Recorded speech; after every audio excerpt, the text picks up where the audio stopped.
I served. I'm not a hero. I didn't do anything special. I served. I signed up. As I said earlier here, it was family tradition. Our daughter is 5th generation Army. Very proud.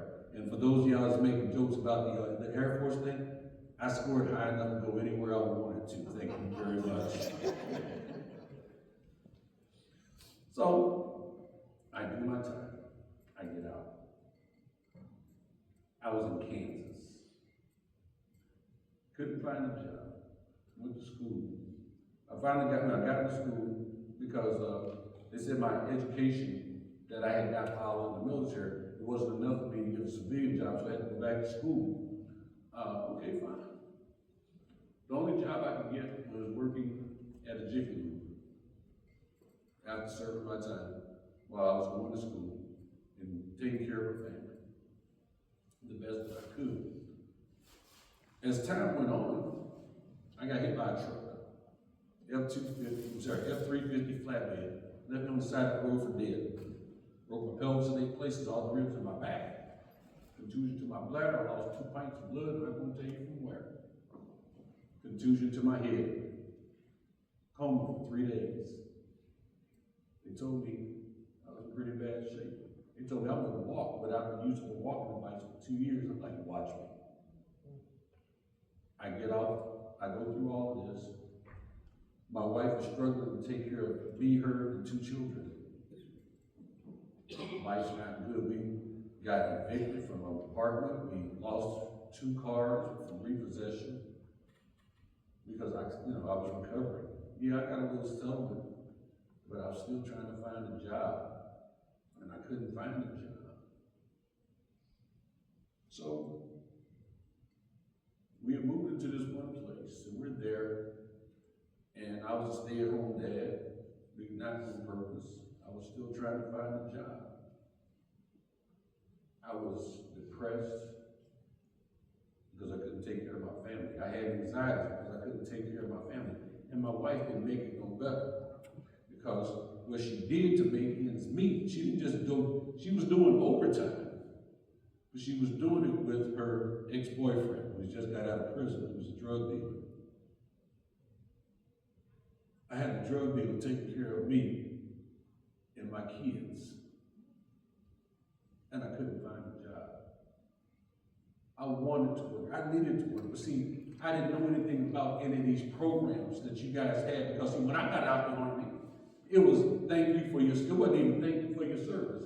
It was, all right, you're done. Give us your TA-50. We're going to check it out. Give us your next mailing address. If you don't, and we're going to send you your last check if you don't owe us some money. Thank you, have a good life. You need a bus ticket? Okay, we'll give you a bus ticket. You're out. You're done. There was no more camaraderie. There was no squad. There was no back. There was no squad. There was no squad leader. There was no platoon. There was no company commander. There was no Red Cross. There was nobody I could go to say, help me. Nobody that I knew to go to because I'm out in the Army. I don't have that connection. I don't have that buddy. And I'm in a situation where my wife, boyfriend, is taking care of us. Well, I had enough. I figured it would be safer. I figured it would be better for me to just die.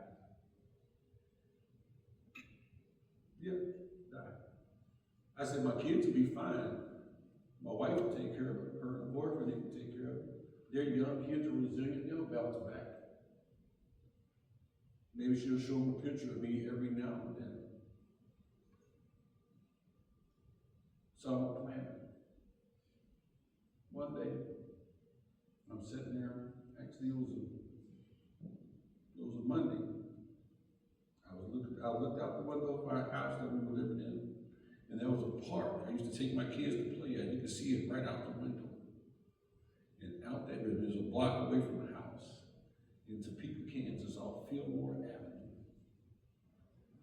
you can see the bench from there, and it's sitting on this little small pond.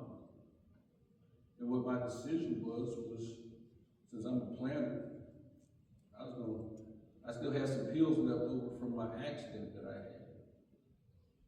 Pain pills. And I decided I was gonna get my affairs in order that week. And that Saturday at 5 o'clock, I was gonna sit on that bench. I was gonna take these pills and take my life and just fade off into the sunset. I had the plan. I had the meetings. I decided this is what I was going to do, because this is what was not necessary for me, but what was necessary for